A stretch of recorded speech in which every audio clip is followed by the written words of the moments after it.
मैं थोड़ा लेट हो गया, मीटिंग चल रही थी। नमस्ते सबसे पहले तो सभी को। ठीक है। हमारी बातचीत कहाँ तक आ गई थी? हमारी बातचीत बहुत रोचक मोड़ों तक आ गई थी ना। तो हाँ, क्योंकि ना ये जो सामने दिख रहा है उस पर मत जाना। रोचक मोड़ जिंदाबाद। और आज तो तू सोकर क्या है? नहीं आया ना?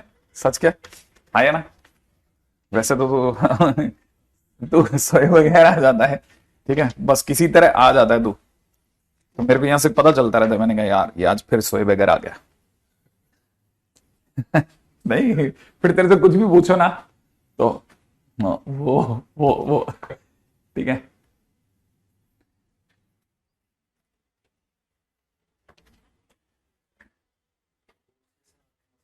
क्या?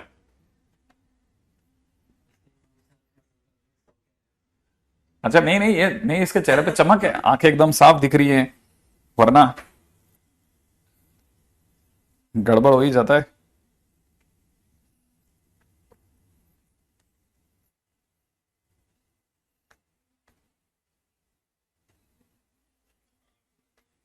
हम्म।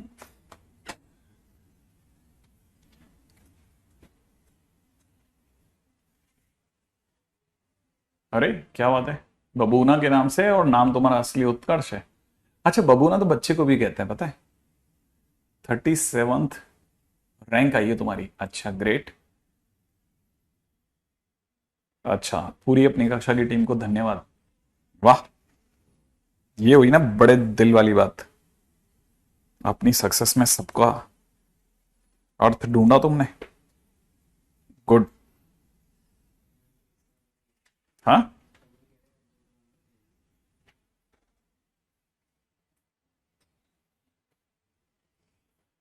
आज ट्यूसडे को पता चल गया था तुम कैसे दिखते हो। अच्छा, वो कोई और भैया थे क्या? अच्छा।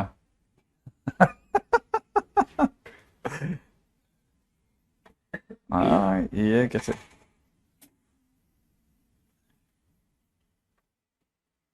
ठीक है।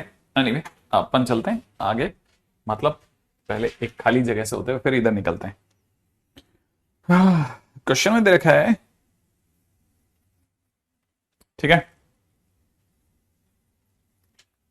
इफ प्रोबेबिलिटी ऑफ पासिंग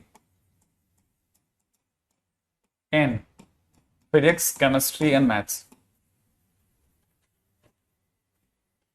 ठीक है। If probability of passing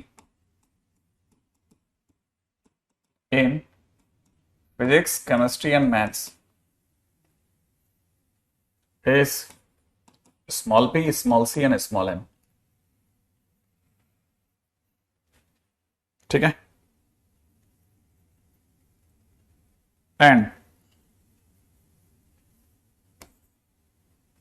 75% probability of passing in at least one subject।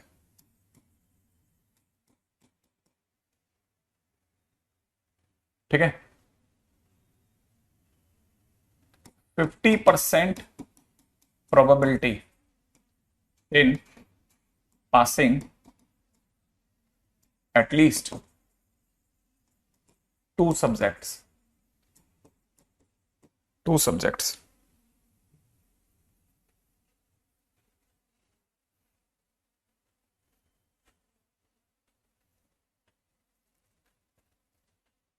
40% probability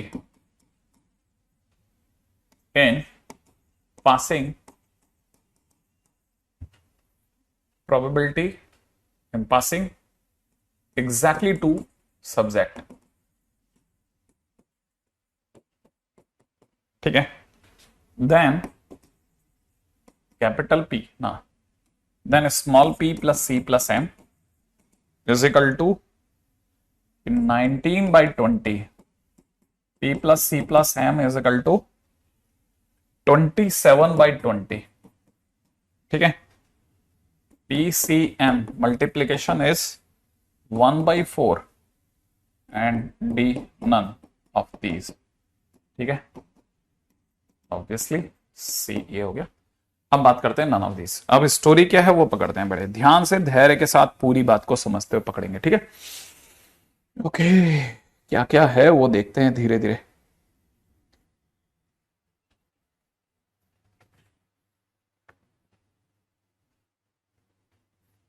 ठीक है, बहुत अच्छा, बिल्कुल मैं समझ गया था वो तो, उत्कर्ष बिल्कुल समझ गया था मैं।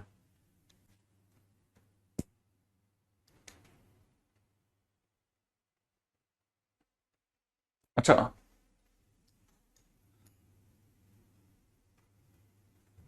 अब क्वेश्चन क्या दे रखा है, क्वेश्चन दे रखा है कि कम से कम एक सब्जेक्ट में पास होने की प्रोबेबिलिटी। कम से कम एक सब्जेक्ट का मतलब क्या, जो पहली लाइन लिखी है ना 75%, उसका मतलब होता है कम से कम का मतलब होता है सबके बीच में यूनियन। इसका मतलब P union B union P union C union है, तो मतलब ये total this is at least one subject. ठीक है, एटलीस्ट वन सब्जेक्ट। अगर कोई ये बोल रहा है एटलीस्ट वन सब्जेक्ट, तो वो बेसिकली वेन डायग्राम में ये दिखा रहा है कि ये जो चीज है दिस इज 3/4, ये 75% माने 3/4 है, समझ में? इसका मतलब समझ, इसका मतलब P C M minus P C minus C M minus P M plus के अंदर पीसीएम इसे 3/4 दिया हुआ है, समझ में आए? अच्छा, अब second, probability of passing in at least 2 subject. अच्छा देखो, नहीं, एटलीस्ट 2 का मतलब होता है कम से कम 2 या तीनों, कम से कम 2 या तीनों। इसका मतलब ये सब 2 वाले ये लोग हैं, याद आया? ये 2 वाले लोग थे, कुछ याद आ रहा है? ये 2 वाले लोग थे, ये वाला 2 वाले लोग थे, ये वाला 2 वाले लोग थे, तो 2, कम से कम 2 और तीनों, ये तीनों मिलाकर के 50% है। अच्छा, ये क्या चीज थी? ये था PC plus CM plus PM minus में 2 पीसीएम। याद है ना, जब मैं पीसी बोलूंगा तो ये पूरा आ जाएगा, जब मैं सीएम बोलूंगा ये पूरा आ जाएगा, जब मैं ये बोलूंगा ये पूरा आ जाएगा। ये 3 बार आ गया, तो ये मुझे 1 बार चाहिए, तो 3 बार में से 2 बार कम कर दूंगा तो 1 बार रह जाएगा, और ये मेरे को सामने से दे रखा है 1/2, है ना?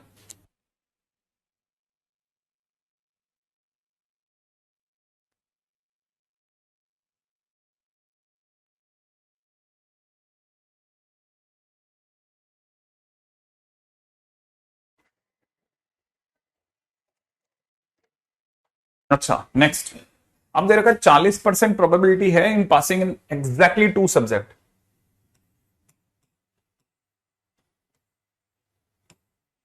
एग्जैक्टली 2 सब्जेक्ट का मतलब हो गया ये एग्जैक्टली 2 है, ये एग्जैक्टली 2 है, ये एग्जैक्टली 2 है।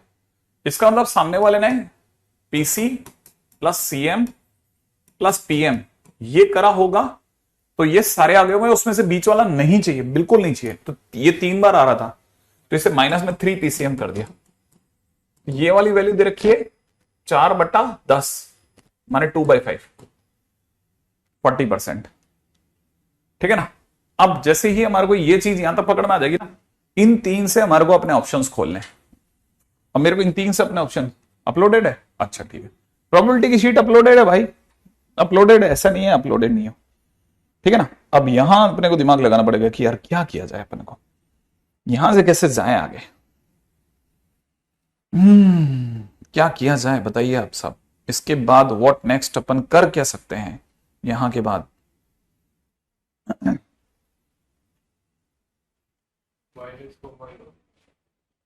तो पहले तो मुझे ऐसा लगता है कि सर इन दोनों को सॉल्व करके,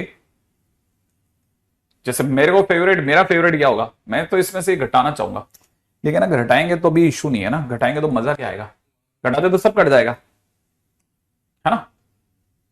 क्या कैसे लाएं, कैसे? अब इन तीनों को सॉल्व करेंगे तो मतलब कैसे करेंगे इसको भी? ठीक है, माइनस कॉमन ले लू यहां से, माइनस कॉमन भी ले लिया तो पीसी प्लस सीएम प्लस ये माइनस का पीसीएम रह जाएगा। अब यहां तो ये एक काम करो, पहले तो पहले तो एक काम करो, इसको घटा दो, घटा दिया तो प्लस का हो जाएगा, तो यहां से रह जाएगा पीसीएम इजिकल टू में 1/2 माइनस 2/5, ठीक है ना। 50 माइनस 40 10%, 10% माने 1/10, ठीक है ना। एक पहले पहले हाँ ये देख लो, आप आपके आइडियाज दो मेरे को, अगर भाई आप दे पाओ तो मेरे को भी पता चलेगा क्या सोचा। मेरे एक आंसर तो 1/10 आ रहा है, मेरा तो इसका आंसर 1/10 आ रहा है, जो कि उससे मैच नहीं कर रहा, तो मतलब वो थर्ड ऑप्शन रॉन्ग हो गया, नहीं समझ में, तीसरा तो गलत हो गया। अच्छा ये जो पीसीएम है, इसको अगर मैं उठा करके सेकंड में रखता हूं तो मुझे पता चलता है कि PC plus CM plus PM minus में 2 टाइम्स पीसीएम माने 2/10, ठीक है, 2/10 इजिकल टू में 1/2। तो ये देखो, ये 50%, ये 20%, 20/100, 20%, 20% उधर जाएगा तो 70%, 50 ये हो गया ना, 50 ये उधर आकर के 20, 50 और 20 70%। तो यहां से हो जाएगा पीसी प्लस में सीएम प्लस में पीएम इजिकल में 7/10, 70%। ये पकड़ में गया है ना।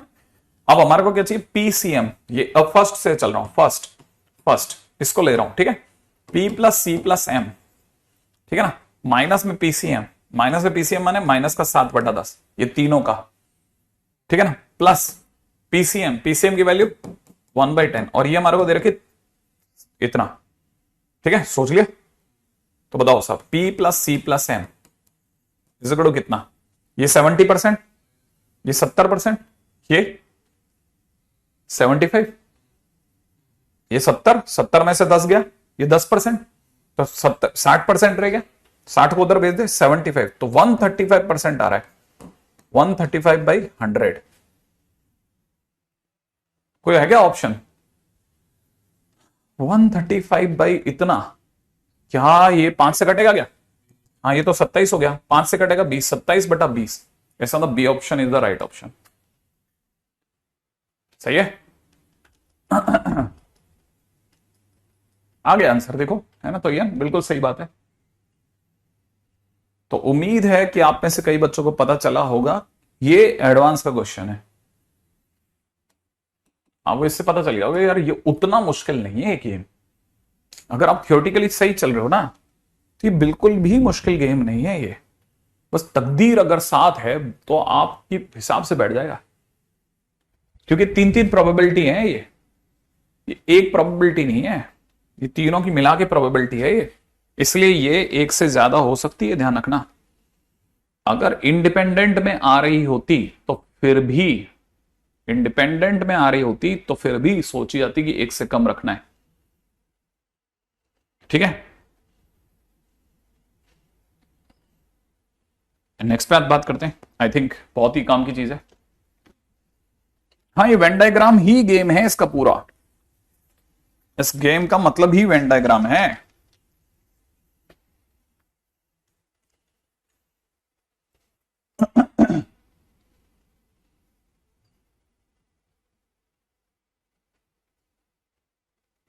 ठीक है, अच्छा नेक्स्ट पे आ जाते हैं। नेक्स्ट इज अगला, sorry, next is conditional probability.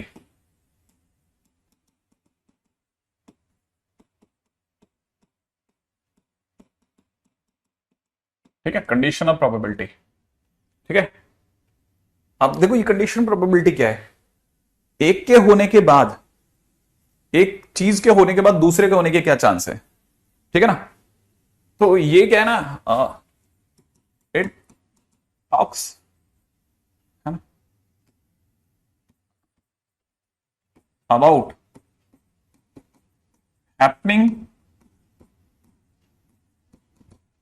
of A when B has already, ठीक है, already happened।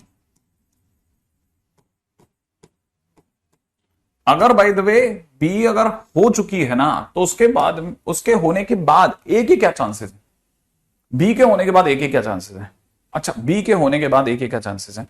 अब यहां से एक और बात सोचो, देखो खुद ही सोचोगे तो क्लिक कर जाएगा। बी के होने के बाद में किसी भी ए के जाने के चांसेस की अगर अपन बात करते हैं ना, इसका मतलब बी और ए कहीं इंटरकनेक्टेड है। आप सोचो ना, अगर कोई इंटरकनेक्टेड ही नहीं होगा, माने अगर आपस में जुड़े हुए ही नहीं है, तो फिर इसके होने का उस पर क्या असर है? समझ में आया भाई? अगर अगर भाई देखो कोई ये कह रहा है कि इसके बी के होने के बाद ए के क्या चांस है, इसका तो बी और ए आपस में जुड़े हुए होंगे ना कहीं। अगर जुड़े हुए हैं तभी तो पूछ रहा है, अगर कनेक्टेड ही नहीं है तो फिर क्यों पूछेगा? फिर तो क्या प्रोबेबिलिटी है ना। तो ये बात समझने की मतलब, इसका मतलब ये कि A and B are connected, means they have something common. अगर हो सकता है दोनों के बीच में, हो सकता है दोनों के बीच में, ठीक है ना, हाँ, रिलेटेड विच ईच अदर, कोई तो लिंक है। सही बात है, कोई तो लिंक है दोनों के बीच में, कुछ तो कॉमन है, समथिंग, कुछ तो कनेक्शन है ऐसा जो है। तो अब यहां पे क्या है ना, इस अब तीसरी बात, ठीक है ना। सो अब conditional probability, so conditional probability is represented by P A by B और P B by A, ठीक है ना। Fourth, P A by B is read, माने इसे पढ़ते कैसे हैं, ठीक है, read as probability of A when B has occurred। B के होने के बाद एक ही की प्रोबेबिलिटी है, या ठीक है ना, probability of A when B is given, ठीक है, या फिर जब बी दिया जाए तो उसके बाद में ए के होने के क्या चांसेस हैं, ठीक है। अच्छा, यहां पे भी बात सही है कि अगर ऐसा पढ़ते हैं, अच्छा अब आप समझ गए होंगे इसका मतलब, सर मैं समझ गया कि अगर कल को कोई पी बी बाई ए दे रहा है तो इसका मतलब तो है कि probability of happening of B है ना, व्हेन ए हैज अकर्ड, ठीक है। जब ये पहले से ही हो गई हो, ये बात समझ में आई, तो अपने को यहां तक की भी बात पकड़ में आ जानी चाहिए। अच्छा, अगर ये वाली बातें सही है तो फिर दिमाग लगाते हैं कि अच्छा अब मुद्दे पे आ जाते हैं कि भाई कहानी क्या है। इसका मतलब ये कि कहानी ये है कि अगर किसी ने probability of A by B बोली, ठीक है, तो हम सेट बी में जितने भी नंबर थे, सेट बी में जितने भी एलिमेंट्स थे, तो उन नंबर ऑफ एलिमेंट्स में से उनको चुन के ला रहे हैं जो ए और बी दोनों में कॉमन है, क्योंकि बी के होने के बाद में ए के होने के चांसेस, तो बी हो चुका है, माने उसके सारे नंबर ऑफ एलिमेंट्स आ चुके हैं मेरे पास में। अभी now I am thinking about, या फिर now I am looking for those favourable events जिसमें ए और बी दोनों साथ में थे, क्योंकि बी हो चुका है, ठीक है ना। तो अब मैं उनको ढूंढ रहा हूं, और अगर मैं उनको ढूंढ रहा हूं तो मैंने क्या किया, इसमें एन ए इंटरसेक्शन बी में एन एस का भाग लगाया, नीचे की तरफ एन बी में एन एस का भाग लगाया, और जैसे ही मैंने भाग लगाया मुझे पता चला अरे ये तो पी बी बन गया और ये पी ए इंटरसेक्शन बी बन गया, इसीलिए लोगों ने पी ए बाई बी को ये बोला। और जैसे ही बोला अपन ने दिमाग नहीं लगाया, अपन ने कहा यार डब्बा लाओ तुम, तो पहले इस बिल्ली को पकड़ेंगे, ठीक है, बात खत्म, ठीक है। अच्छा, और अगर पी बी बाई ये पूछता तो, हाँ, similarly I can say, similarly अगर आपने पी बी बाई ए पूछा होता तो पहले ए बीत जाती, तो पी बी हो जाता, पी ए हो जाता, और फिर उसमें मैं कॉमन पार्ट ढूंढ लेता ए और बी का। एक और डब्बा। अच्छा, ये एग्जैक्टली ये है कंडीशनल प्रोबेबिलिटी। तो याद रखना, कंडीशनल प्रोबेबिलिटी का फार्मूला है। अगर आपको इधर की बातों में कुछ समझ में नहीं आया तो बस सीधे ये याद रख लेना, हमारे लिए तो यही काम का है। अच्छा, फिर भी मान लेते हैं, जैसे किसी ने कहा कि क्वेश्चन होता तो शायद मैं जल्दी समझ जाता सर, उसके लिए भी बात कर लेते हैं। जैसे मान लीजिए क्वेश्चन में किसी ने कहा कि ए के नाम पे अपन एक सेट ले लेते हैं 1 2 3 4, सही है, और बी के नाम पे एक सेट ले लेते हैं 3 4 5 6, ठीक है ना। अब किसी ने अगर भाई पूछा probability of A by B क्या होगी, मान लो किसी ने कहा होता, तो मैं ये जानता हूं, बहुत ध्यान से आप समझना, कि अगर किसी ने पूछा कि प्रोबेबिलिटी ऑफ बी क्या हो, ए बाई बी क्या होगी, तो याद रखना ए बाई बी की बात चलेगी तो नीचे बी की प्रोबेबिलिटी, बी की प्रोबेबिलिटी 4 है, ठीक है 4। उसमें से कॉमन क्या है दोनों में? 3 4, वो 2 एलिमेंट है, तो आंसर इज 1/2।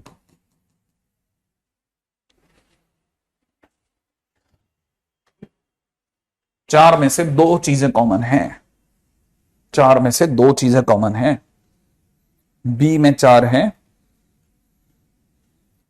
ओके, अच्छा अगर सर मान लीजिए जैसे क्वेश्चन के अंदर यहां पे, तो चलो सर मैं समझा, ऐसा नहीं होकर के ऐसा होता, ए के नाम पे सर 1 2 3 4 ही होता, और सर बी के नाम पे अगर सर 3 4 5 6 7 होता, और फिर मेरे से कोई पूछता कि probability of A by B और probability of B by A बताओ, फिर क्या करते सर अपन? मैंने कहा जैसे तैने पूछा होता probability of A by B, तो मैं समझता बी पहले बीतेगा क्योंकि बी नीचे है, तो बी के चांसेस 5 और कॉमन पार्ट इज 2। अगर किसी ने पूछा होता कि probability of B by A बताओ सर, तो पहले ए बीतेगा, तो उसके चांसेस 4 और कॉमन पार्ट इज 2।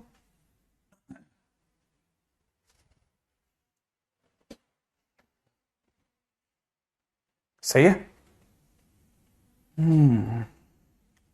ये बात है।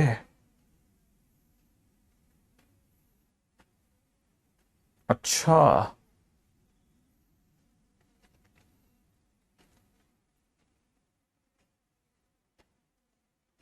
अच्छा अच्छा, चलो ठीक है सर, बात हो गई, आगे बढ़ जाते हैं नेक्स्ट। ठीक है, क्वेश्चन में कैसे दे दिया, ए इज इक्वल टू में even number on first dice out of two dices, ठीक है, and B is equal to में sum 8, find P A by B and P B by A, बताओ भाई, है ना? यार इसका क्या तरीका था ये वाला? नहीं नहीं नहीं नहीं नहीं नहीं, टाइमर नहीं चाहिए बेटे, टाइमर नहीं चाहिए, टाइमर नहीं चाहिए, इसको हटाओ, इसको वापस लाओ, नहीं नहीं नहीं ये नहीं चाहिए, इसको कैसे हटाते हैं? ठीक है, हो गया। Probability of A by B और बी बाई ए बताओ। ओके, ठीक है। अच्छा, अब जैसे मान लीजिए क्वेश्चन के अंदर ऐसा दे दिया, तो कैसे सोचना है जरा देखिएगा।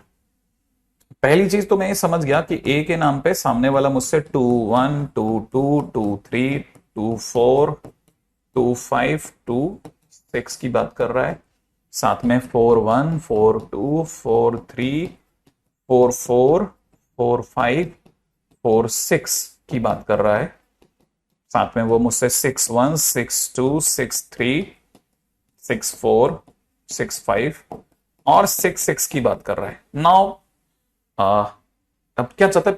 First question is probability of A by B, सही है। अच्छा, सम 8 आने की क्या प्रोबेबिलिटी है? सम 8 आने के क्या चांसेस है? सम 8 के कितने होते हैं? 13 बटा समथिंग, सही है? नहीं, 13 माइनस 8, याद है ना, बटा 36, यही है। और ये कितने लोग हैं? इसके चांसेस 18 बटा 36, सही है, तो 18 बटा 5 आंसर हो गया, सही है। अच्छा, अगर किसी ने पूछा होता सेकंड कि प्रोबेबिलिटी ऑफ बी बाई बताओ सर, तो मतलब हमारे पास में फार्मूले में पी ए नीचे आता, तो ए के चांसेस हो गए 18 बटा 36, भाई ए माने इसके होने के चांसेस 18 बटा 36, और बी का हो जाएगा 13 माइनस 8 बटा 36, तो अब क्या आंसर हो जाएगा 5 बटा 18, सही है क्या? 5 बटा 18, 13 माइनस 8 किया है,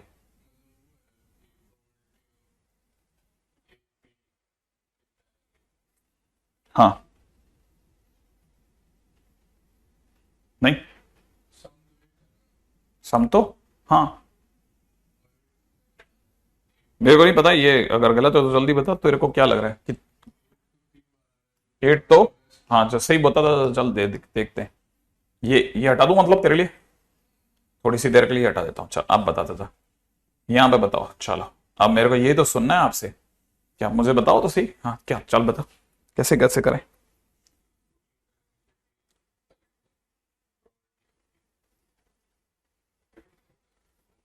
देख, इतना तो कंफर्म है कि प्रोबेबिलिटी ऑफ बी बी की बात करेंगे ना, तो बी मैंने सम 8 का आना, सम 8 मतलब 5/36। इसको तो बना के रख लेता हूं, ठीक है। अब ऊपर मुझे कॉमन पार्ट चाहिए, माने मेरे को ए की प्रोबेबिलिटी नहीं चाहिए, ए और बी में कॉमन पार्ट। अब बी क्या चीज है ना, पहले बी जब तक बी आंखों में नहीं दिखेगा ना तब तक पकड़ में नहीं आएगा। बी क्या क्या है, बी है 2 6 6 2, और क्या है, और क्या है 4 4 4 3 5 5 3, ये तो है। सम 8 इन्हीं में तो आ रहा है। अब ये बी के होने की प्रोबेबिलिटी 5/36। अब ऊपर चाहिए कॉमन, ए और बी में कॉमन, इनमें क्या क्या कॉमन है, कितने पोर्शन कॉमन है भाई। 2 6 इसमें है, ये रहा, और 4 4 है इसमें, हाँ है, 6 6 6 2 है या नहीं है, ये दोनों है या नहीं, 3 5 5 3 नहीं है, तो मतलब कॉमन पार्ट कितने हुए 3, तो यहां पे मैं लिखूंगा 3/36। अब सही होगा क्वेश्चन, आंसर आ गया 3/5। अब ठीक है। अच्छा अब जल्दी यहां सोचना, अब P B by A formula क्या कहता है, नीचे क्या होना चाहिए पी ए, नीचे क्या होना चाहिए पी ए, तो ए के होने की प्रोबेबिलिटी 18/36, हाँ या ना। हमारा कॉमन पार्ट क्या है, ए और बी का कॉमन कितने 3, तो यहां हो जाएगा 3/36। 36 से 36 काट दो, इसका आंसर बोलो, सोच ले। हाँ हाँ, कितना मेरे को क्या लिखना है बता, 1/6 लिख दूं, बुक करूं, 1/6 बुक कर दूं पक्का, सही है ना, कुछ गलती तो नहीं है। ए के होने पर, ए हो चुका है, ए के आने पर सम के 8 का आना, सम 8 का आना, अब बिल्कुल सही है, सभी का बराबर जा रहा है, कोई कंफ्यूजन, 1/6, अब डन डन डन, ओके। अब बराबर बोले ना, थोड़ा तो चला ना चमक, अरे सही जा रहे हो तो उसमें क्या गलत, ठीक है। नेक्स्ट, ग्रेट, चलो अभी आपने थोड़ा दिमाग लगाया, ठीक है। क्वेश्चन है अपने पास में अगला, मस्त क्वेश्चन, बहुत मस्त क्वेश्चन है इसके। आपको कंडीशनल प्रोबेबिलिटी में बहुत अच्छे अच्छे सिंपल सिंपल क्वेश्चन से स्टार्ट करते हैं, ठीक है। क्वेश्चन कहता है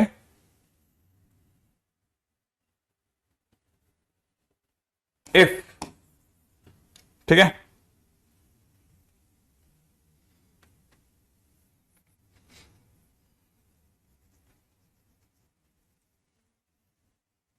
four comes at first dice, ठीक है, इन अ थ्रो ऑफ 2 डाइसेस, ठीक है, फाइंड प्रोबेबिलिटी ऑफ कमिंग सम 8 और मोर, ठीक है। अब धैर्य के साथ सोचना, बहुत ध्यान से समझना, बहुत ध्यान से समझना, ठीक है, बहुत ध्यान से।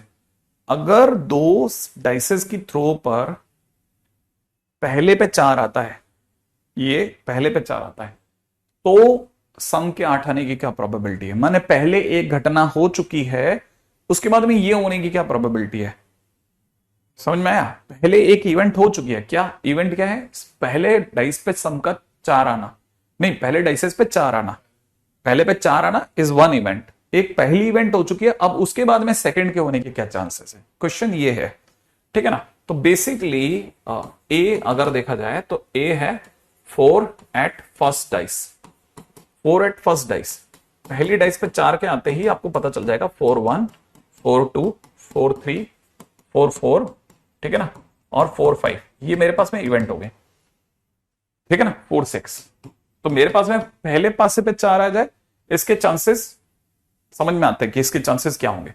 अच्छा अब इसके बाद में दूसरा क्या है, बी एक दूसरी इवेंट है जिसमें सम 8 और मोर आ जाए, ठीक है, सम 8 आने के चांसेस, ठीक है, सम 8 आने का मतलब हो गया सम या तो 8 आ जाए या 9 आ जाए या 10 आ जाए या 11 आ जाए या 12 आ जाए, करेक्ट, यहां तक तो बन गया ना। अच्छा, अब धीरे धीरे सिखाना, धीरे धीरे एक एक चीज को सिखाते चलना, आप अकेले मत खेलना।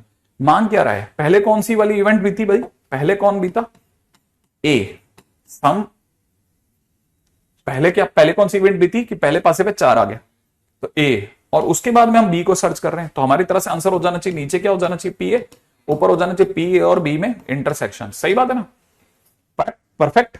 अच्छा, अब आपको मेरे को बताना है कि ए बीत चुका है, इसके चांसेस कितने हैं, 6/36, ठीक है। अच्छा, ऊपर चलते हैं, सम 8 आ जाए, तो आपको ये सोचना है सम 8 आ जाए और ये हो चुका है, तो ए और बी में कॉमन देखना है अपने को, क्या सम 8 आया, क्या सम 9 आया, क्या सम 10 आया, इससे ज्यादा क्या 11 और 12 आ सकता है, ए के बीतने के बाद में 11 और 12 आ ही नहीं सकता, क्योंकि फर्स्ट तो पहला तो 4 आ जाए, पहले डाइस पे 4 आना पक्का है, पहले डाइस पे 4 आने देना, तो कॉमन हो गया, कॉमन पार्ट इज ओनली 3, ठीक है, 3 आउट ऑफ 6, बात समझ में आई। ऐसे भी समझ सकते हैं कि हमारे पास में common part is 3 out of 6 part, तो इसका मतलब आंसर इज 1/2, ठीक है, answer is basically 1/2, 3/6 is exactly correct answer. अब समझ में आया क्या गेम है ना, गजब का है ना। नेक्स्ट क्वेश्चन, अगला क्वेश्चन कहता है, 1 card is drawn from 52 cards, ठीक है, ठीक है, if that card is face card, कैसा card, face card, find probability of, ठीक है, इट टू बी, ठीक है, find probability of it to be queen, चलो find probability of it to be queen, ठीक है। हाँ सुमित, मैं भूल जाता हूं, उस दिन भी मैं कर दूंगा, आई विल डू दैट, पक्का, श्योर, हाँ बिल्कुल। देखो अब इसके ऊपर बात करते हैं, एक कार्ड हमने 52 पत्तों में से निकाला, वो फेस कार्ड है, ठीक है, वो कैसा है, फेस कार्ड। मैं डायरेक्ट भी सोच सकता हूं, इसकी प्रोबेबिलिटी मैं डायरेक्ट सोच सकता हूं, फेस कार्ड हमारे हाथ में आ गया, फेस कार्ड हाथ में आते ही 12 पत्ते आ गए, फेस कार्ड आते ही 12 पत्ते आ गए, उसमें से क्वीन के क्या चांसेस हैं, उसके वजह से क्वीन के क्या चांसेस हैं, 12, मतलब आप सोचो ना, पहली बात तो आपके जो कार्ड है वो 52 में से फेस कार्ड है, इसकी प्रोबेबिलिटी क्या है, तो आपकी पहले की प्रोबेबिलिटी, हाँ नहीं, 12C1 आउट ऑफ 52C1, ये पहले फेस कार्ड के आने की प्रोबेबिलिटी। अब दोनों के कॉमन, अब उसमें भी हम क्या चाहते हैं, क्वीन आ जाए, उसमें भी हम क्या चाहते हैं, क्वीन आ जाए, ठीक है ना, तो 4C1 अपॉन में कितना, 52C1, ये सोचो जल्दी से,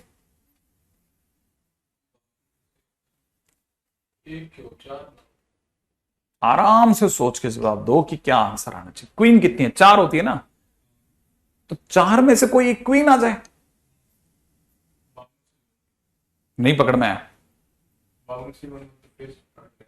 नहीं नहीं नहीं नहीं नहीं, तेने एक पत्ता खींचा तो 52 में से एक पत्ता खींचा, उसमें से फेस कार्ड आने के चांसेस 12, माने जो तेने 52 में से एक पत्ता खींचा वो बेसिकली उन फेस कार्ड वाले 12 में से एक खींचा, 52 में से पहले तो दरबारी पत्ता है, फेस कार्ड आए, अब फेस कार्ड में क्वीन भी है, फेस कार्ड में से क्वीन भी है, ठीक है ना। अच्छा, तो मेरे का ज्यादा ख्याल है आप में से कोई भी समझ सकता है, पहले तो अब यहां पे मैं प्रोबेबिलिटी अपॉन प्रोबेबिलिटी के गेम खेल रहा हूं, यहां पे मैं डायरेक्ट सेट बाय सेट नहीं खेल रहा, क्योंकि हमारे पास में यहां सेट के चांसेस नहीं है, और वैसे भी देखा जाए तो भी आप सेट वाले चांसेस से भी देख सकते हैं कि आपके पास में टोटल है ना। अब यहां पे देखो कंडीशन क्या है, 12 में से 52 में से पहले आप 12 में जाना चाहते हो, उन 12 से में भी 4 में जाना चाहते हो, क्योंकि कॉमन वाले में देख रहे हो आप, समझ रहे हो, तो यहां सेट बाय सेट नहीं चल रहा, पिछली बार हमारे सेट सेट चल रहा था, देखो आप सेट टू सेट खेल सकते थे हम, क्योंकि इसी में मेरे को दूसरा देखना था। वैसे भी एक और क्वेश्चन किया ना अपने इस वाले के अंदर, इस वाले में हम सेट टू सेट खेल सकते थे, यहां पे हम सेट टू सेट खेल सकते हैं इजीली, दिख रहा है ये तो सीधा सीधा दिख रहा है कि इसमें से यही केसेस हो सकते हैं, ठीक है ना। हाँ, पहले फेस कार्ड आए फिर क्वीन आए, ठीक है, तो पहले फेस कार्ड और फेस कार्ड, पहले फेस कार्ड आया, फेस कार्ड के आने के बाद में क्वीन का आना, तो फेस कार्ड की प्रोबेबिलिटी फिर उसमें से कॉमन पार्ट, ठीक है। अच्छा, तो फिलहाल अपना आंसर इज 4/12, माने आंसर इज 1/3, करेक्ट। अगले क्वेश्चन में आते हैं, नेक्स्ट, ठीक है, नेक्स्ट क्वेश्चन, ठीक है। पता नहीं इन्होंने, मैंने टाइप तो करवाए थे, इन्होंने उल्टे पुल्टे टाइप कर दिए क्या, एक मिनट, 2/5, ये ये ये ये ये ये ये ये ये ये ये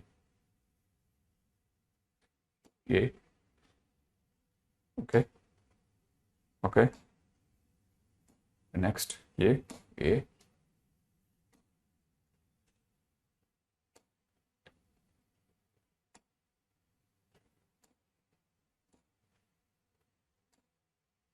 हमारे पास में है कहाँ ओके, इन्होंने लिखा ही नहीं है, ओके, मतलब सही, अपन सही खेल रहे हैं, हम जो क्वेश्चन सोच रहे हैं वो है ही नहीं अभी तक।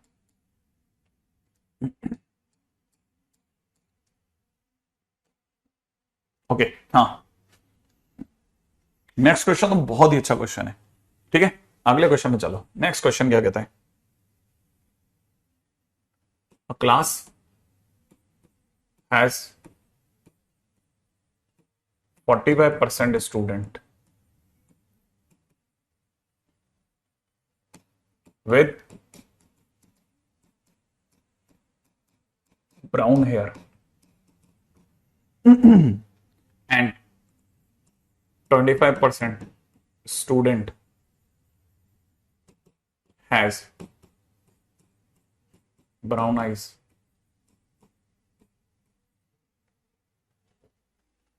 ठीक है, 15% has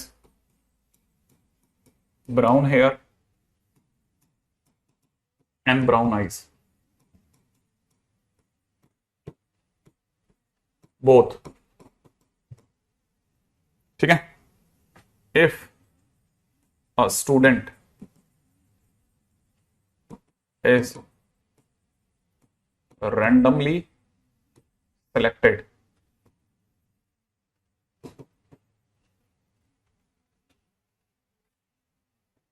ठीक है, having brown hair, find probability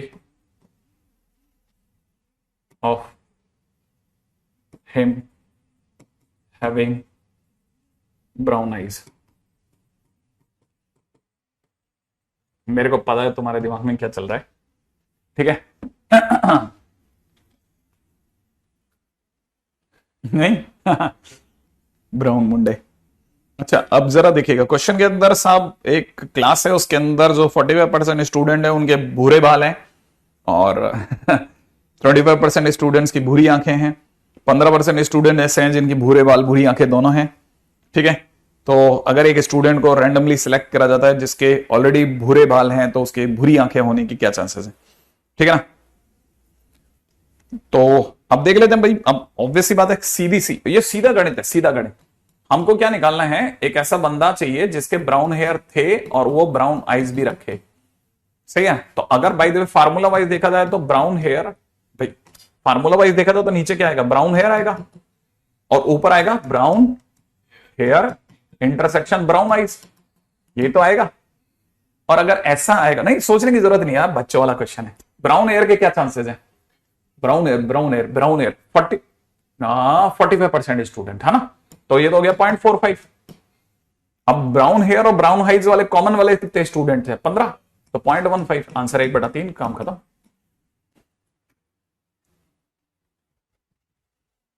अरे इतना चिल्लर क्वेश्चन, हाँ, और इतना बड़ा दिखता है, हाँ देख, अब आपको पता ही नहीं है तो आपको तो रस कोई भी ले लेगा ना, आपको पता ही तो बस क्वेश्चन खत्म हो गया ऐसा लग रहा है सर जैसे क्वेश्चन मुझ पे ही बेस्ड है। ठीक है, अच्छा सुनो सुनो सुनो सुनो सुनो, अगला क्वेश्चन है, two cards are drawn from 52 cards, one by one, without replacement, without replacement, ठीक है ना। Two cards are drawn from 52 cards without one by one without replacement, ठीक है ना। If first card is king, find probability of second card also being king, question mark. अगर by the way एक एक करके दो पत्ते निकाले जाते हैं, ठीक है, बड़े ध्यान से बहुत ध्यान से सुनना, क्या क्वेश्चन कर रहा है। दो कार्ड्स निकाले जाते हैं एक एक करके, ठीक है, एक एक करके बिना रिप्लेसमेंट के, तो दूसरे पत्ते के राजा होने के क्या चांस है, दूसरे पत्ते के राजा होने के क्या चांस है, बताओ। इतना सिंपल क्वेश्चन है, इतना स्ट्रेट क्वेश्चन है, सोचो बस। दो कार्ड निकाले जा रहे हैं एक एक करके बिना रिप्लेसमेंट के, अगर पहला पत्ता राजा है तो दूसरे पत्ते के राजा होने के क्या चांस है।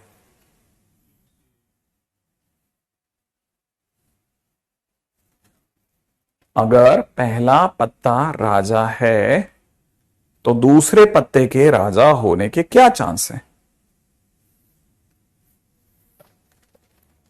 इतना सिंपल क्वेश्चन है। देखो 2 मिनट सोचो पहले धैर्य से, बार बार पकड़ो। दो कार्ड निकाले जा रहे हैं एक एक करके, अगर पहला पत्ता राजा है तो दूसरे पत्ते के राजा होने के क्या चांस है। नहीं नहीं, अरे नहीं ऐसा थोड़ी होता, वो तो पिसा हुआ कार्ड है। पहला पत्ता राजा है तो दूसरे पत्ते के राजा होने की चांस क्या है। 3/4, 1/51, 51/52, 3/4। आराम से आराम से आराम से सोचो, आराम से सोचो।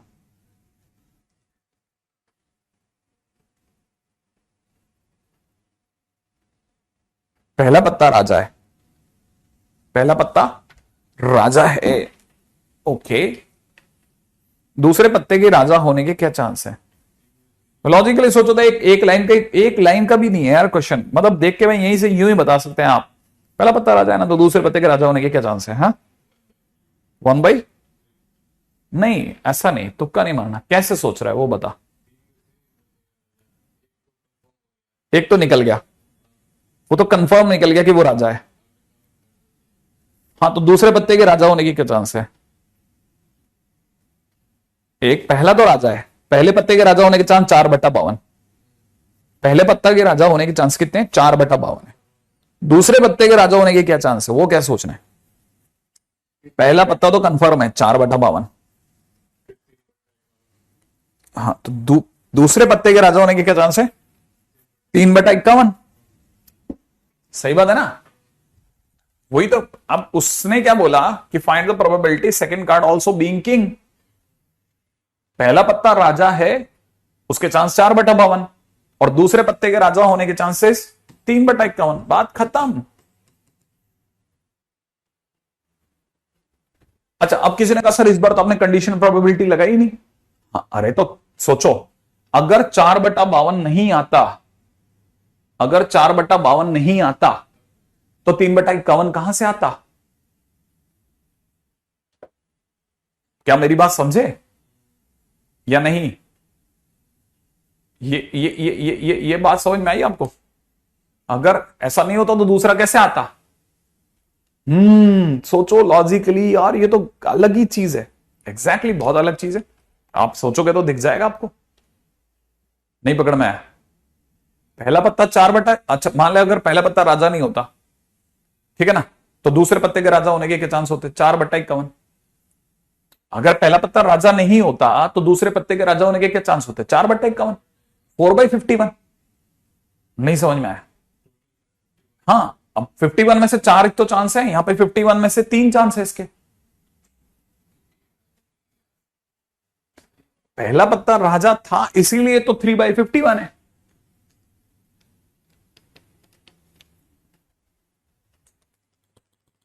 ठीक है, ओके। बहुत देखो कितना स्ट्रेट। कई बार हम सोच रहे होते हैं कि नहीं साहब इसमें कंडीशन प्रोबेबिलिटी डालेंगे।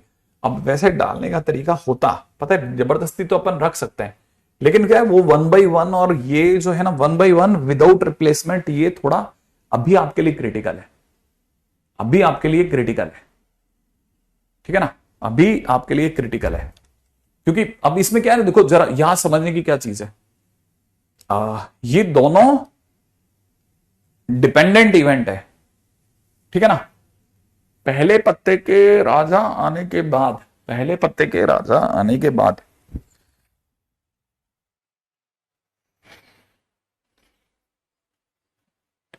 इसमें क्या इंटरसेक्शन ढूंढ पाना बड़ा मुश्किल है, इसीलिए इसको इंटरसेक्शन वाले तरीके से करना तो बहुत ही गजब की घटना हो जाएगी।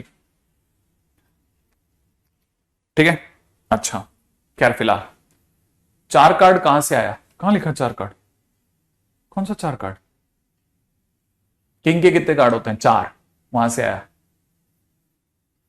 किंग के कितने कार्ड होते हैं? 4 नहीं, अरे किंग के 4 ही होते हैं ना। तो पहला पत्ता राजा होने के क्या चांस थे? 4/52।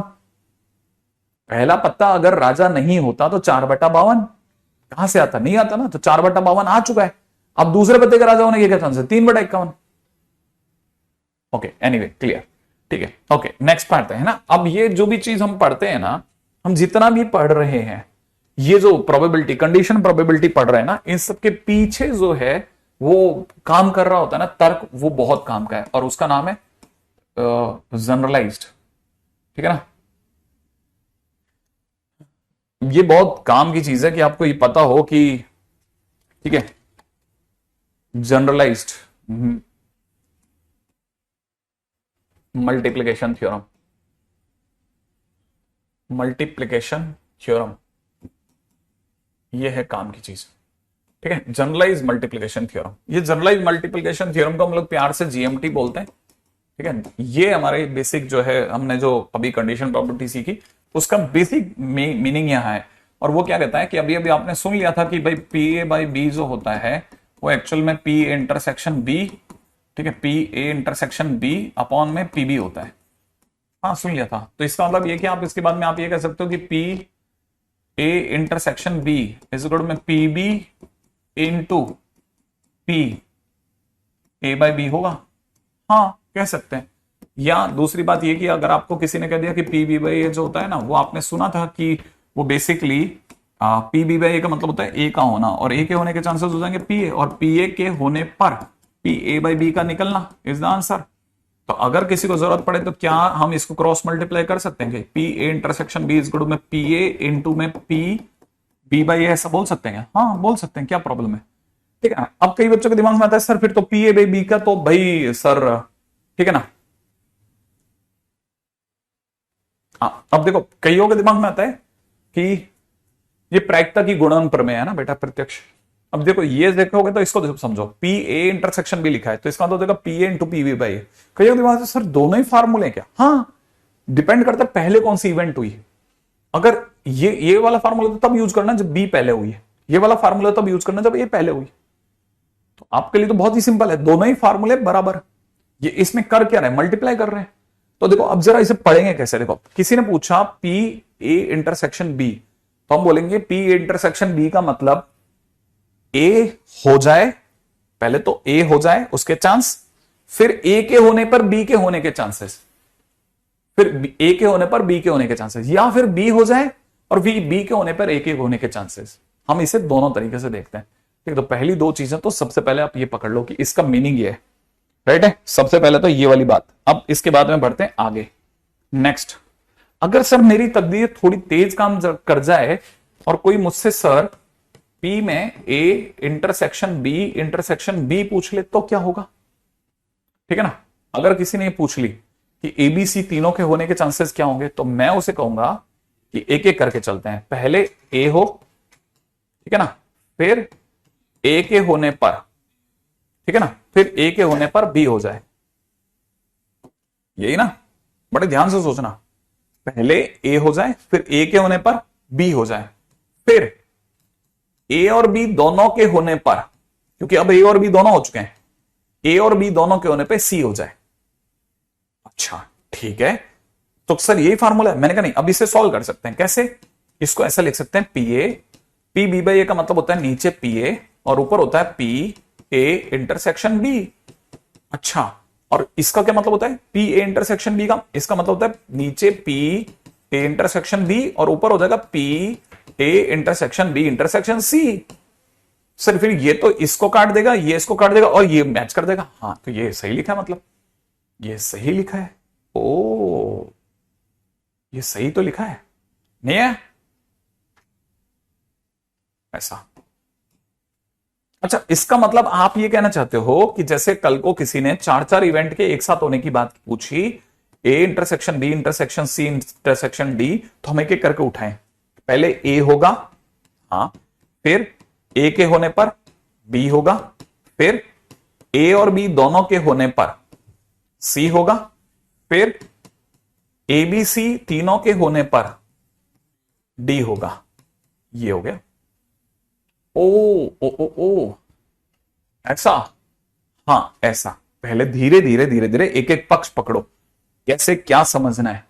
तो अब आप में से कई लोगों को ये तो तुरंत पकड़ में आ जाएगा। अगर मैंने पूछा कि एम इंटरसेक्शन एन क्या होगा, पी एम इंटरसेक्शन एन क्या होगा, तो अपन कैसे सोचेंगे? पहले एम होगा, फिर एम के होने पर एन होगा, या उल्टा भी हो सकता था, पहले एन होगा और फिर एन के होने पर एम होगा। ऐसे पकड़ो, ये जनरलाइज मल्टीप्लिकेशन थ्योरम। ठीक है, तो पहले तो सबसे पहले सबसे बेसिक पे चल लो कि हाँ ये चीजें मेरे पकड़ में आ गई। नेक्स्ट,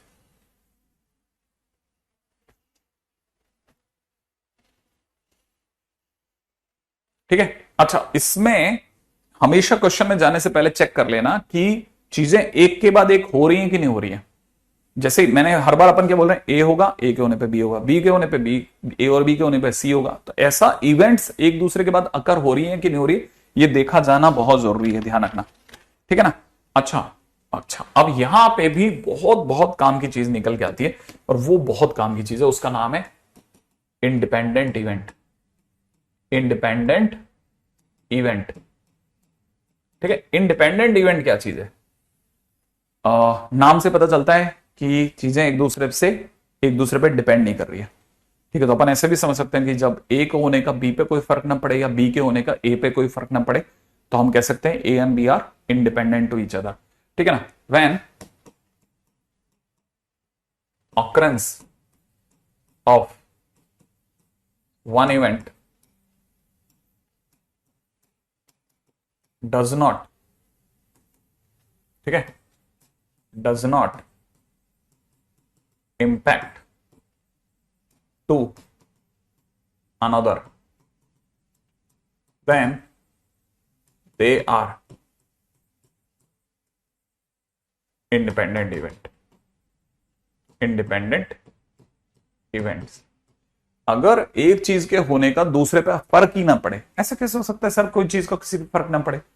जैसे मान लो इधर तो मैं आपसे कहता हूं कि मैंने एक सिक्का उछाला, उस पे हेड आया, और दूसरी तरफ से मैं आपको कहता हूं कि यहां पे एक डाइस फेंको, उस पे 6 लाना है, तो मेरे सिक्के के हेड का डाइस से क्या लेना देना? वो अपनी तरफ से आता रहेगा, वो अपनी तरफ से आता रहेगा, दोनों इंडिपेंडेंट इवेंट है। अच्छा सर, अगर इंडिपेंडेंट इवेंट है, आपने सिक्का उछाला, इसकी इवेंट को अपन ये कहते हैं, उधर डाइस पे 6 के आने को इवेंट बी कहते हैं, तो मतलब ए और बी का तो असर ही नहीं है ना एक दूसरे पे। हाँ, ए और बी का तो असर ही नहीं हुआ, इवेंट ए का इवेंट बी पे क्या असर होगा? वहां पे 6 आता है तो यहाँ पे सिक्के पे हेड आ जाएगा क्या?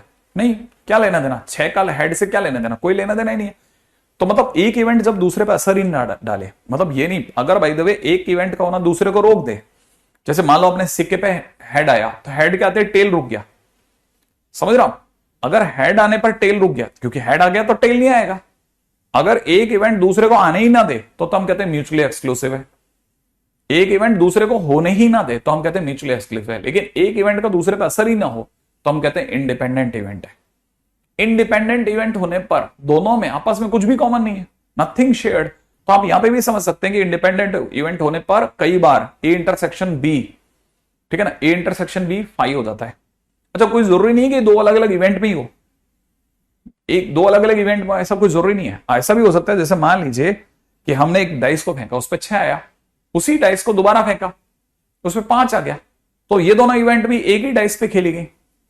अब पिछले वाले का 6 का आना इस बार 5 को आने देना या नहीं आने देने पे क्या इंपैक्ट डाला? कुछ भी इंपैक्ट नहीं डाला, दोनों इवेंट इंडिपेंडेंट इवेंट है। तो आप ऐसे केसेस में भी क्या बोलेंगे, ये तो इंडिपेंडेंट है, एक का दूसरे से सीरियसली कोई मतलब ना हो। सही बोल रहे हो शरीफुल एकदम। तो अगर एक इवेंट दूसरे पे कोई असर नहीं डाल रही है then we call it independent event. पहली चीज तो ये मेरा दादा कहले इट इज वेरी क्लियर, ठीक है ना। अच्छा, अब दूसरी बात, सर हमारा इसमें क्या लेना देना? इससे हमारे को सबसे ज्यादा मजा आएगा पी ए बाई बी में, कि अगर बाय द वे है ना ए और बी अगर इंडिपेंडेंट इवेंट है, कैसी इवेंट है? इंडिपेंडेंट इवेंट है, तो क्या होगा? बी के होने का ए पे कोई असर ही नहीं होगा। तो अगर बी के होने का ए पे कोई असर ही नहीं होगा तो ए अपनी मर्जी से होगी, ए अपनी अपनी अपने हिसाब से होगी। तो इसका मतलब P A by B suddenly P A बन जाएगा। भाई जो ए की प्रोबेबिलिटी है वो एक ही रहेगी, माने बी उस पर असर ही नहीं डाल रहा, बी ए पर असर ही नहीं डाल रहा, B is not affecting A, so probability of A मतलब P of A by B is becoming probability of A only। माने A अपनी फिर नेचुरल उससे होगा ना, हैबिटेट से, नेचुरल जो उसका प्रोसेस उससे होता रहेगा, ठीक है ना, क्योंकि इसका उससे कोई लेना देना ही नहीं है, इसका उससे कोई। अच्छा, नल सेट होना जरूरी नहीं है, ये नल सेट हो भी सकता है और नहीं भी हो सकता, ये भी ध्यान रखना।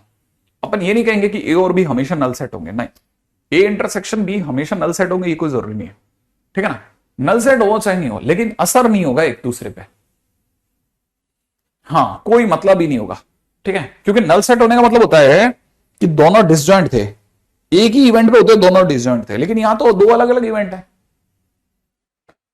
ठीक है ना। अच्छा, अब यहां से भी ध्यान से समझना, अब यहां से अब किसी ने पूछा सर इससे क्या सर हम मल्टीप्लिकेशन पे कोई असर आएगा? हाँ डेफिनेटली बहुत अच्छा असर आएगा। तीसरा पॉइंट, ठीक है ना, नाउ फॉर इंडिपेंडेंट इवेंट, ठीक है ना, जीएमटी इज चेंज्ड। अब जीएमटी बदल गई,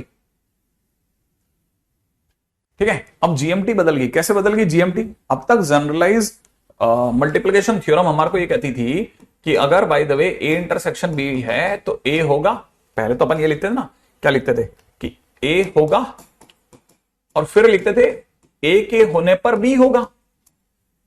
लेकिन ए और बी अगर इंडिपेंडेंट हैं तो फिर पी ए तो पी ए ही रह गया, और फिर ए के होने पे बी के प्रोबेबिलिटी पे कोई असर नहीं हुआ, जो बी है वो अपने नेचुरल तरीके से हुआ जिसकी प्रोबेबिलिटी बी ही थी। तो now it is P A into P B. अच्छा, अब ये P A into P B हो गया, एग्जैक्टली हाँ, क्योंकि ये तो ये बन गया। अच्छा अच्छा अच्छा अच्छा अच्छा अच्छा अच्छा अच्छा, अब यहां सर मेरे दिमाग में एक और बात आई। अगर ऐसा है और फिर मैंने अगर आपसे पूछ लिया कि अगर P A intersection B intersection C क्या होगा, तो आपने बताया था कि सर ये पी ए होगा, फिर ए के होने पे बी का होना, फिर आपने कहा था ए और बी दोनों के होने पर सी का होना। लेकिन अगर by the way A B C तीनों इंडिपेंडेंट हैं तो पी ए हो गया, ए के होने का बी पे कोई असर नहीं है, वो पी बी ही बना, वो तो नॉर्मल बी का जो प्रोसेस था उसमें चला गया, और ए और बी का सी पे कोई असर नहीं था तो वो तो अपनी प्रोबेबिलिटी से आया। तो क्या मैं इसको ऐसे भी सोच सकता हूं? हाँ 100% ऐसा सोचना है। अब हमारी सारी कहानियां बदल गई इंडिपेंडेंट का नाम सुनते ही। अब तक बिना इंडिपेंडेंट के ऐसा था, इंडिपेंडेंट होने पे ऐसा होगा।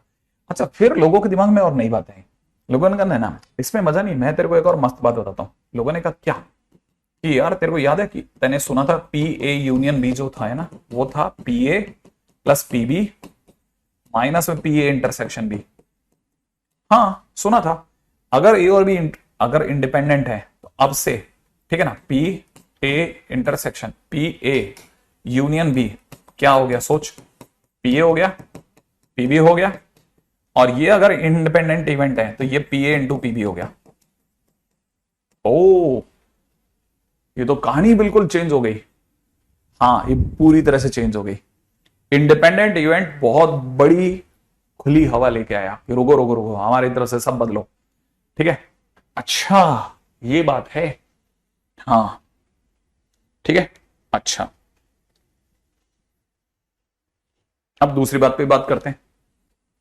अब पॉइंट नंबर 6 पे चलते हैं। छठा पॉइंट देखो, छठा पॉइंट भी बहुत मस्त है। छठा पॉइंट क्या कहता है, छठा point 6 point is saying something all together different. उसने कहा कि तुम बहुत इस पे बात कर रहे हो कि ए और बी इंडिपेंडेंट है, यही पे चल रहा है ना तुम्हारा दिमाग। हाँ, तो फिर ये सोचो, ए अगर बी इंडिपेंडेंट है then happening of A happening of B पे कोई असर नहीं डाल रही। हैपनिंग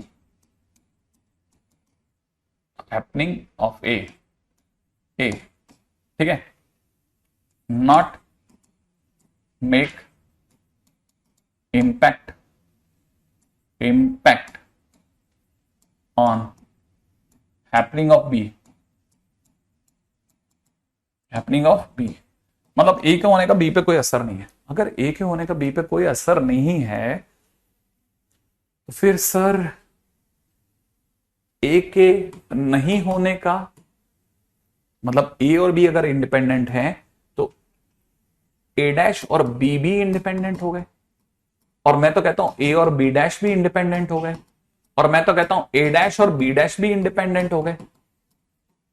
ये क्या क्या लिख दिया, ये क्या चीज है सर। मैंने कहा देख, ए और बी इंडिपेंडेंट हैं, इसका मतलब ए का बी पे, ए के होने का बी पे, बी के होने पे कोई असर नहीं। यहां तक तो समझ में आता है ना। अरे तुम्हें आता है, हाँ। अगर बाय द वे ए और बी इंडिपेंडेंट है, इसका क्या मतलब समझते हैं अपन, यही तो समझते हैं ना कि ए के होने का बी के होने पर कोई असर नहीं है, सही है ना। ए के होने का बी के होने पर कोई असर नहीं है, तो इसका मतलब ए के नहीं होने का भी बी के होने पर कोई असर नहीं है। ए और बी का कोई लेना देना ही नहीं है यार। तो ए के होने, ए के नहीं होने, बी के होने, बी के नहीं होने, ए के नहीं होने और बी के नहीं होने, किसी का किसी पे कोई असर ही नहीं है, आपस में सब अलग है। नहीं आया समझ में। मेरे घर में चाय बनती है, दूसरे के घर में दूध उबलता है, इसका क्या लेना देना आपस में। उसके घर में चाय बनती है नहीं बनती है, मेरे घर में दूध उबलता है नहीं उबलता है, इन दोनों इंडिपेंडेंट इवेंट है यार। बिल्कुल एकदम सारी कहानी बदल गई।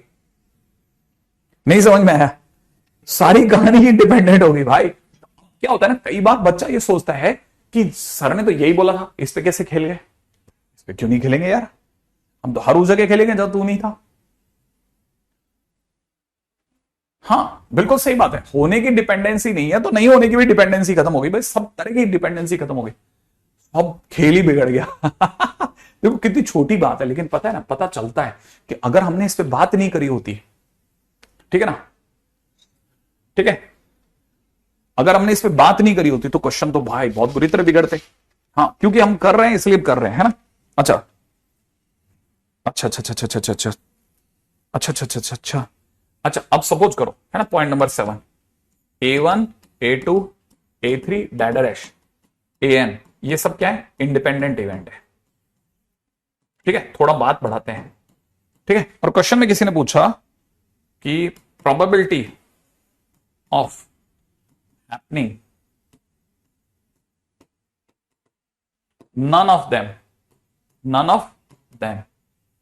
अब आया मजा, probability of happening none of them. अगर मान लीजिए किसी ने कहा कि हमें इनमें से किसी की प्रोबेबिलिटी नहीं चाहिए, कुछ नहीं होना चाहिए, होना ही नहीं चाहिए, इनमें से कोई किसी के नहीं होने की प्रोबेबिलिटी बताओ। इसका मतलब सामने वाला क्या पूछ रहा था, मेरे साथ पढ़ो, आप मेरे साथ पढ़ो, क्या कह रहा है कि इनमें से कुछ भी नहीं हो रहा, माने A1 नहीं हो रहा, और हिंदी वाला और एंड, ठीक है, A2 भी नहीं हो रहा, और A3 भी नहीं होना चाहिए, और A4 भी नहीं होना चाहिए, डैश AN भी नहीं होना चाहिए। सही बात है ना, इनमें से कुछ भी नहीं चाहिए हमें। अगर हमें इनमें से कुछ भी नहीं चाहिए और ये सब इंडिपेंडेंट है तो ये सब भी इंडिपेंडेंट है, और ये सब अगर इंडिपेंडेंट है तो मैं इसकी जगह लिखूंगा it is equal to PA1 bar into में PA2 बार प्लस इंटू में PA3 बार, क्योंकि सब इंडिपेंडेंट है तो सब गुणा में चले जाएंगे AN बार। ये तो लिखूंगा। और जैसे ही मैंने ये लिखा तो it is equivalent to 1 minus P1, 1 minus P2, 1 minus P3, ठीक है, dash dash 1 minus Pn। I expect कि आप समझ गए, ठीक है। अच्छा, अब जैसे मान लीजिए किसी ने कहा कि नहीं नहीं नहीं नहीं नहीं नहीं, हमने ऐसा नहीं बोला, ठीक है, हमने तो ये मांगा था कि प्रोबेबिलिटी ऑफ हैपनिंग,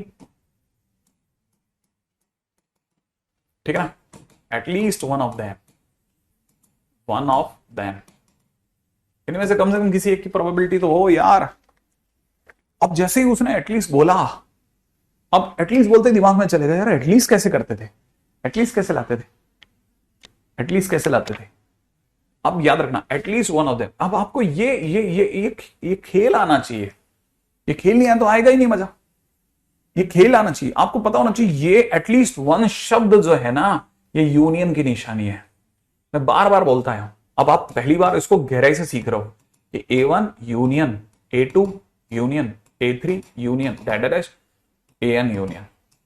अच्छा चलो सर मान लेते हैं ये बात सही है, इसका हम क्या करें। मैंने कहा देख, कहीं तेने सुना था कि PA फिजिकल टू में, अच्छा ये भी नहीं, ऐसे नहीं, A union B physical to में, ठीक है।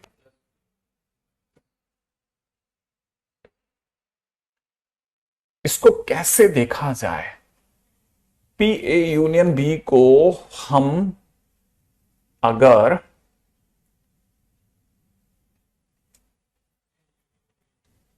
नहीं, मैं वैसे नहीं सोचना चाह रहा, मैं इसको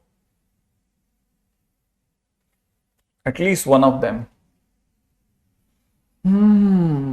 इसको मैं कैसे देखना चाह रहा हूं, इनमें से कम एक का तो होना। मैंने सही तो सोचा है क्वेश्चन में या मैं गलत सोच रहा हूं।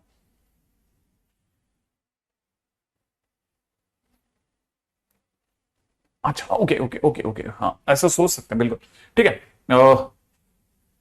ए और बी में से किसी एक का होना, ठीक है। क्या ये 1 माइनस P ए का नहीं होना और बी के नहीं होने के बराबर है क्या, क्वेश्चन। हाँ अरे नहीं, मैं बिल्कुल बिल्कुल बिल्कुल बिल्कुल बिल्कुल बिल्कुल बिल्कुल, अरे तुमने वही लिखा, देखो मैंने तो पीछे मुड़ के देखा, अभी तुम पीछे वही लिख रहे हो सबके सब।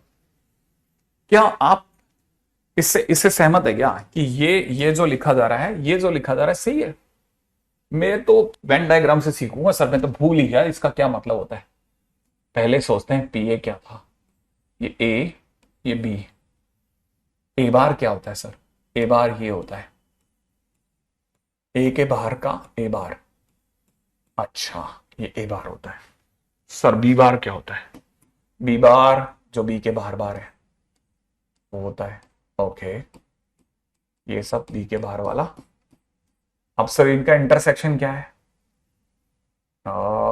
इनका इंटरसेक्शन माने व्हाइट वाली लाइन और येलो वाली लाइन का इंटरसेक्शन। जहां जहां व्हाइट और येलो एक साथ है मैं सिर्फ उसी को मार्क करूंगा, बाकी को मार्क नहीं करूंगा। जहां जहां व्हाइट और येलो साथ साथ है वो ये वाली इलाका है। इस इलाके के अंदर व्हाइट येलो साथ साथ है, आप पीछे देख सकते हैं इनमें से, ठीक है। इस इलाके के अंदर व्हाइट और येलो साथ है, यहां पे सिर्फ येलो येलो है, पीछे जाते ही व्हाइट और येलो चालू हो गया। तो जहां मैं पिंक डाल रहा हूं ना वहां व्हाइट और येलो कॉमन है, कॉमन, क्योंकि सर इंटरसेक्शन माने कॉमन, माने ये कॉमन इलाका जो है उसको 1 में से हटा दो, 1 माने डब्बे में से हटा दो। तो डब्बे में से जैसे ही आप इसको खींचोगे बाहर, ये दो है ना, क्या बोलते हैं अपना किडनी है वही रह जाएगी, और ये किडनी ही तो हमारा आंसर है, यही तो वो मांग रहा है। तो मतलब ये सही है, बिल्कुल बराबर है सब, बराबर है, बराबर एकदम सही है। अगर ये सही है तो ये सब हटाते हैं। अच्छा अच्छा, अब ये समझ में आया। अच्छा ये अगर देखा जाए तो यहां से चलें तो हम इसको दिमाग लगा रहे हैं, इसका मतलब सर हम इसे लिख सकते हैं 1 माइनस P A1 बार इंटरसेक्शन A2 बार, सही है, इंटरसेक्शन A3 का बार डैश डैश AN का बार, ऐसा लिख सकते हैं। और अगर ऐसा लिख सकते हैं तो ये सब इंडिपेंडेंट है, तो 1 minus P1, 1 minus P2, 1 minus P3 dash dash 1 minus PN, सही है, ठीक है। हाँ ये सब मैं इसलिए बताया जा रहा हूं ताकि आप कभी भी इस तरह के मोड़ों से गुजरे ना तो आपको याद आ जाना चाहिए, सर ने एक बार तो करी थी इस पे बात, कहीं बात तो कर रखी है सर ने, ठीक है। अच्छा, probability of happening of first event, ठीक है, and not happening of remaining, ठीक है, not happening of remaining, probability of happening of first event and not happening of remaining. हाँ भाई आ जाओ, probability of happening of first event and not happening of remaining, पहली event का होना और बाकी में से किसी का भी नहीं होना। कोई सोच सकता है?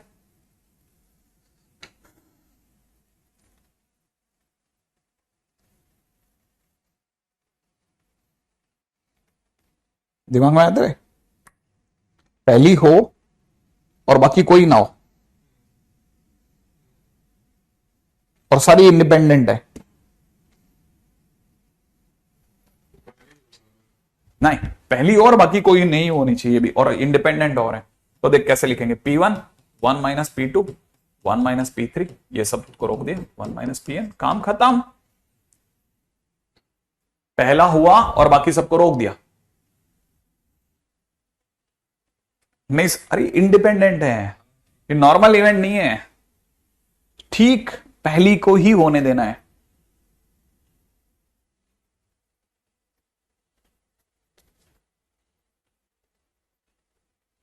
राइट है? चल, अब जिनको ये समझ में आया, थोड़ा बहुत आ गया, वो आगे बढ़ो बस। अब जल्दी से मैंने क्वेश्चन लेता हूं, मैं आपसे क्वेश्चन पूछता हूं, P A by B plus में P A dash by B. अब दिमाग लगाते हैं, ठीक है, ये नॉर्मल ए बी है, नॉर्मल ए बी, इंडिपेंडेंट नहीं बोला बेटा मैंने, ठीक है। अब अगर बाय द वे, कैसे सुनना सुनना सुनना सुनना, ये दे रखा है प्रोबेबिलिटी ए बाई बी, क्या इसे मैं बी, क्या मैं इसे, हाँ, प्रोबेबिलिटी ऑफ बी, क्योंकि ए बाई बी है, और probability of A intersection B बोल दूं, चलेगा? इसे क्या बोलूं फिर बता? Probability of B, very good, ऊपर क्या, ए ए, हाँ, A dash intersection B, very good, अब बिल्कुल सही बोला, ठीक है।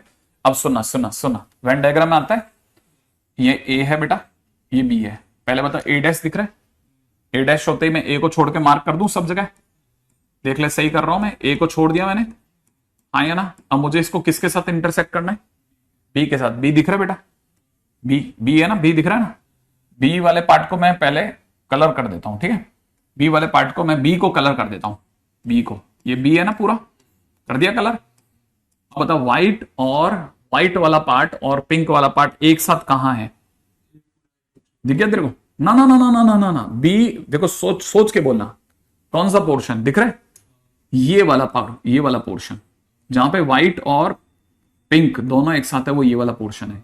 गलत तो नहीं हूं मैं? माने ये इतना पोर्शन सही है, यहां तक बात सही है? Okay okay okay okay okay,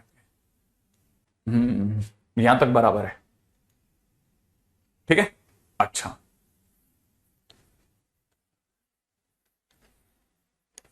right, हाँ, only B part, only B वाला पार्ट, एकदम सही, ओनली बी वाला पार्ट, यहां तक एकदम सही, जवाब एकदम सही। आंसर किस तरफ से आएगा?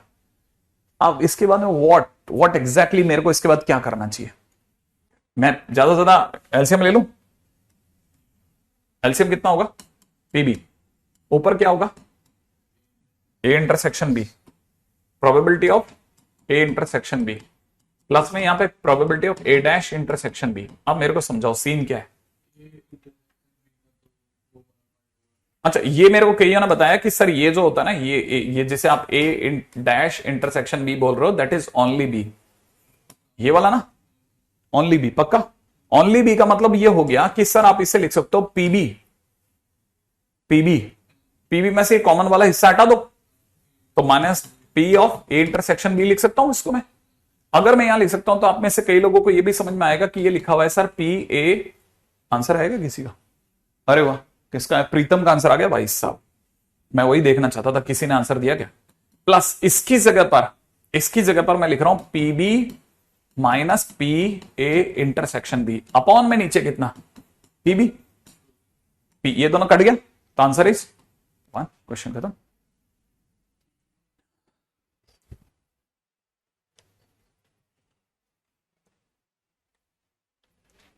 अभी भी नहीं आया? अरे तेरे को ये समझ में आएगी, है ना?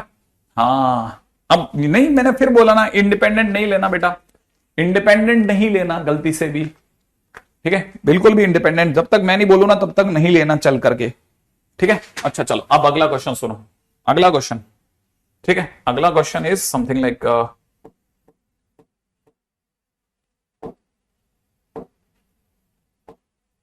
अगला क्वेश्चन इज ये वाला। चलो अब इस पे आ जाओ, अगला क्वेश्चन।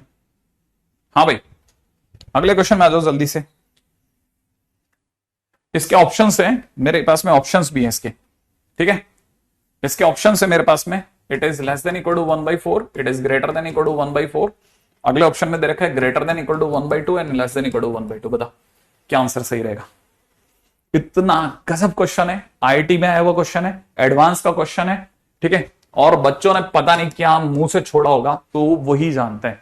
देखते हैं आप में से कितने लोग सोच पाएंगे, ठीक है? सोचना, मैं जो वैसे सोचूं वैसे सोच के जवाब देना। प्रोबेबिलिटी देख ली बेटा, अंदर क्या दिख रहा है? E1 यूनियन E2, ये दिख रहा है E1 यूनियन E2। फिर क्या दिख रहा है? इंटरसेक्शन। यहां पे क्या दिख रहा है? E1 बार इंटरसेक्शन E2 बार। सही है? अब मैं सिर्फ एक वर्ड बोलूंगा, उसका नाम है डी मॉर्गन। कुछ याद आता है इसको देख करके? De Morgan, De Morgan, De Morgan, De Morgan, जल्दी सोचो। डी मॉर्गन, डी मॉर्गन, जल्दी जल्दी। डी मॉर्गन से किसी को कुछ याद आ जाए तो बताओ, इसमें कहीं कोई चेंज? डी मॉर्गन कुछ कहता था, डी मॉर्गन कुछ कहता था, सोचो क्या कहता था। अगर आप सोच जाओ तो मजा आ जाए। डी मॉर्गन कहता था कि अगर कभी भी ए बार इंटरसेक्शन बी बार दे रखा हो तो उसे आप ए यूनियन, इसका साइन उल्टा कर दो, कंप्लीट का बार, ए इंटरसेक्शन को यूनियन बदल दो और कंप्लीट बार कर दो। तो इसका मतलब यहां पे मैं कर सकता हूं E1 यूनियन E2 का कंप्लीट बार। सही है? पहले पहले यहां तक जल्दी जल्दी सोचो, जल्दी जल्दी, पहले जल्दी सोच लो, हाँ या ना? ये सही है कि नहीं सही है? ये यहां तक समझ में आया? अगर यहां तक समझ में आ गया तो ये सोचो, ये कह रहा है, ये सपोज करो ये ए है, ये इवेंट, इस इवेंट का क्या नाम है? ए। ये अगर ए है तो ये क्या है? ए बार, माने ये ए का होना, ये ए का, और दोनों में कॉमन क्या है? सोचो ना, एक जना ए है, एक जना अंदर खड़ा है, और ए बार कौन सी दुनिया है? बाहर की दुनिया। कॉमन क्या है दोनों में? दोनों में कॉमन क्या है? कुछ भी नहीं। तो इसलिए प्रोबेबिलिटी का आंसर इज 0, और अगर आंसर इज 0 तो it must be less than equal to 4, माने ये option is the right option. सही है? अब आप में से कई लोगों को क्लिक कर गया होगा, है ना? मस्त सोचो, एक डी मॉर्गन, आंसर 0, 0 तो 1/4 से लेस देन। अगले पे बढ़ जाओ, ठीक है? अगला क्या है? अगला क्वेश्चन, ठीक है? नेक्स्ट क्वेश्चन में आ जाओ, next question, next question. Next question में एक बार मेरे को इसलिए देखना पड़ेगा क्योंकि ये इसमें हमने, है ना, मेरी राइटिंग से देख करके इन्होंने टाइप किया, तो कुछ भी उल्टा पुल्टा हो सकता है, ठीक है? खतरनाक राइटिंग। अच्छा गुड। तो E and F are two independent events, ठीक है? आगे लिख रखा है द क्वेश्चन में, the probability that the exactly one of the event occur, ठीक है? Exactly one of them occur is 11/25। रुको रुको रुको रुको रुको रुको, क्वेश्चन में पढ़ो। E और F अपने आप में कैसी इवेंट है बेटा? इंडिपेंडेंट, ठीक है? मैं मान लेता हूं कि E के होने की प्रोबेबिलिटी X है, क्या? और F के होने की प्रोबेबिलिटी कितनी है? Y, मान लो। अच्छा, अब ये क्या पढ़ना जरा, ये क्या कह रहा है? द प्रोबेबिलिटी कि ठीक उनमें से एक हो, ठीक उनमें से एक हो, माने X हो और Y ना हो, याद है ना? या Y हो X ना हो, की वैल्यू 11/25 है। इंडिपेंडेंट होते ही खेल बहुत प्यारा होता है। अब आप पढ़ो इसे, क्या आप इसको पढ़ पा रहे हो कि ये x + y - 2xy बराबर में 11/25 लिखा है? ये समझ में आता है? पहला काम खत्म। अब आगे पढ़ो, the probability that none of them occurring is, probability that none of them occurring. अब सेकंड पॉइंट को सुनो, ये फर्स्ट पॉइंट हो गया कि उनमें से कोई नहीं हो, प्रोबेबिलिटी कि उनमें से कोई नहीं हो, प्रोबेबिलिटी उनमें से कोई नहीं हो मतलब ना तो x हो और ना ही y हो। इसकी वैल्यू 2/25 है। इसकी वैल्यू कितनी है? 2/25। सही है? सॉल्व करना, 1 - x - y प्लस में कितना? xy बराबर में 2/25। करेक्ट है ना? तो आप में से किसी को एतराज नहीं हो तो x + y - xy बराबर में कितना 23/25। सही बात है। अच्छा अब ये और ये आपस में मिला के खेल सकते हैं अपन। इसको इसके नीचे लगा दूं, अगर मैं इसको इसके नीचे लगाता हूं तो x प्लस वाई माइनस का एक्स वाई बराबर में कितना 23/25। करेक्ट। माइनस कर दूं, माइनस कर दूं, माइनस की जगह प्लस कर दूं, माइनस कर दूं, ये दोनों कैंसिल आउट, ये दोनों कैंसिल आउट, फाइनली रह गया माइनस का एक्स वाई बराबर में कितना माइनस का 12/25। सोच ले जल्दी से बेटा। सही बात है। तो एक्स वाई बराबर में 12/25 हो गया। अगर एक्स वाई बराबर 12/25 हो गया तो यहां रखता हूं तो X plus Y is equal to कितना हो जाएगा 23/25। अच्छा पूछा क्या, रुको रुको रुको रुको, मैं जल्दबाजी में हूं। ठीक है अब रुक जा रुक जा रुक जा रुक। अब यहां तक हमारे पास में आ गया, अब क्वेश्चन में चलता है। ठीक है अब क्वेश्चन में सुनो, क्वेश्चन में यहां तक की बातें हो चुकी है, आगे पढ़ो। अगर कहता है टी की प्रोबेबिलिटी अपने आप में ऐसी प्रोबेबिलिटी है जो कि किसी इवेंट टी को दिखाती है, तो पीई, देखा यहां हो गया ना इशू, पीई कॉमा पीएफ। अच्छा एक्स और वाई मांग रहा है, बताओ एक्स और वाई अलग अलग कैसे लाओगे, एक्स और वाई अलग अलग कैसे लाओगे, सोच के बताओ एक्स और वाई को अलग अलग कैसे लाओगे।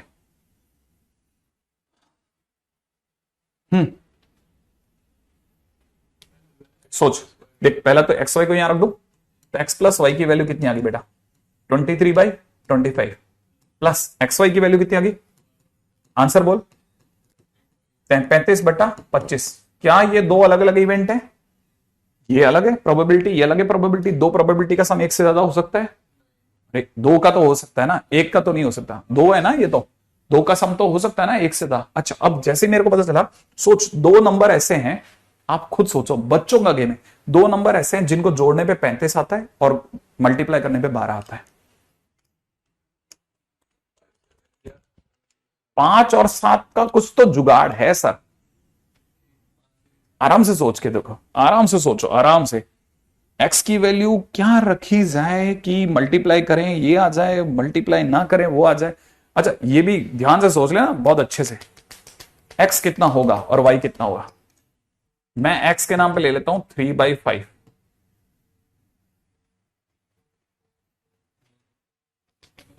नहीं और सोच। मैं क्यों सोचूं, मैं क्यों सोचूं, मैं तो ओ शाबाश है। अंडू करते ही तो ये वाला उड़ जाएगा, अंडू कर दिया ये वाला उड़ जाएगा। ठीक है अंडू कर दिया तो ये वाला उड़ जाएगा। हाँ अब बोलो फिर भी आंसर उड़ जाएगा या वो उड़ जाएगा, दोनों में से कुछ एक पे तो जाएगा जाएगा सर। कौन सा ऐसा नंबर है जो जोड़ने पे 35 दे रहा है और मल्टीप्लाई करने पे 12/25 दे रहा है। लोग कह रहे हैं 3/5 4/5, लोग कह रहे हैं एक्स की वैल्यू 3/5 है, वाई की वैल्यू 4/5 है, या उल्टा भी कह सकते हैं, या उल्टा एक्स की वैल्यू 4/5 और वाई की वैल्यू 3/5। सही है। जरा सोचें, जरा सम करना, सम करते कितना आ रहा है 7/5। क्या 7/5 ही है, हाँ या ना, तो 7/5 तो आ रहा है। मल्टीप्लाई करना 12/25 आ रहा है, मस्त एकदम। ठीक है यहां तक की बात सही है। कॉपी करके अंडू करें, नहीं कॉपी करने पे नहीं, देखें कॉपी में क्या दिख रहा है।